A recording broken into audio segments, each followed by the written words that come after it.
So ito guys, For today's video ay di eto cravings dahil wala nga buko pie kaya eto nga yung naging pasalubong. Ayan, 7-Eleven. Ito nga pala yung DIY na liquid detergent. Ayan, try ko lang kung okay siya. Kahapon pa siya dumating actually.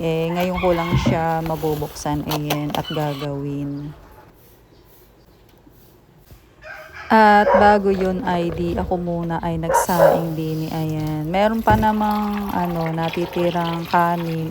Gusto ko lang magsaing para mamaya hindi na magsasaing.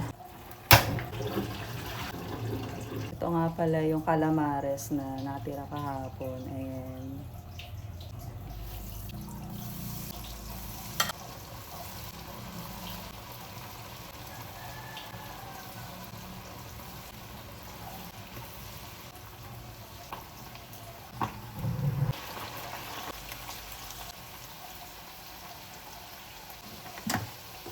At nang maluto nga itong calamares, so di ito nga yung aming umagahan. Ayan.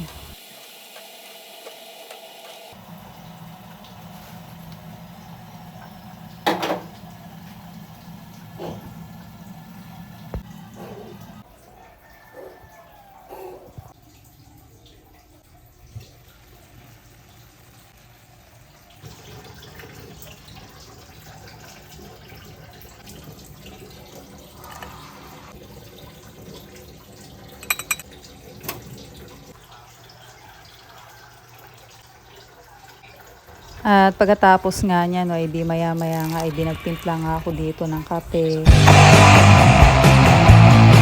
At pagkatapos ko nga mag-tasking, di ito na nga akin na nga titimplahin yung DIY na liquid detergent. Pagkatapos nga niya, di dapat daw mga 1 oras bago ito gamitin. At ito nga, pagpasok ko sa loob, di si Buwit ay tulog na parang puyat palagi. Try po natin itong 45 pesos na bigas. Ayan po, 45. Para din po siyang brown rice. Ayan. Ito po yung brown rice. Ayan. Ito po talaga yung brown rice. Oh, para siyang brown rice guys din. Oh, 45 lang po ito. 80 pesos po pala ang kilo nung nung brown rice. Tapos ito po yung 45.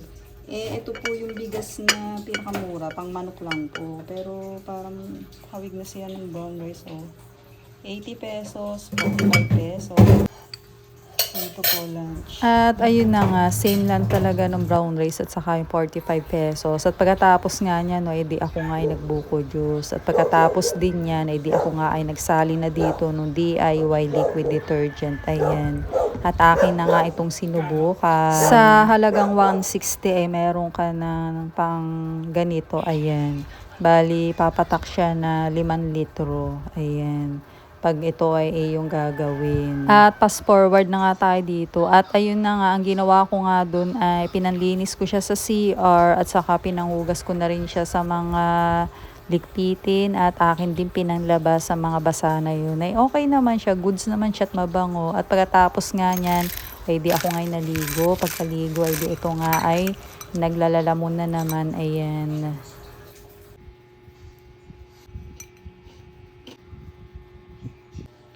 Pagkatapos nga niya, dito nga hapon na naman. Ayan. So, ito yung papaano ko. Tingnan mo, bruha na diba? Ayun na. Ay, kainit pa. Malakas pa sa shampoo. Dahil nga sa sobrang init nga ng panahon at malakas din sa shampoo. Kaya bukas ay ako yung papa-haircut na. Ayan. Ang ipapa-haircut ko ay bob cut na lang. Ganun siguro.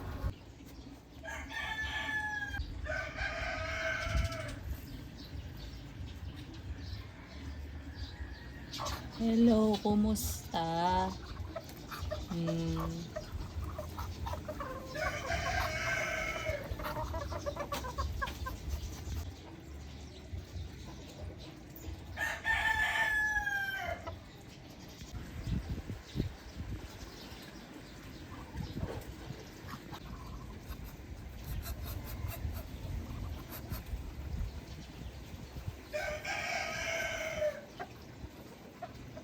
Mabuti naman.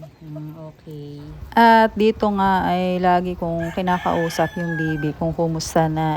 Okay naman daw siya. Ayan, nasagot naman siya sa akin. At maya-maya nga, di ito nga naglomi naman. Ayan, walang kabubusugan kumbaga.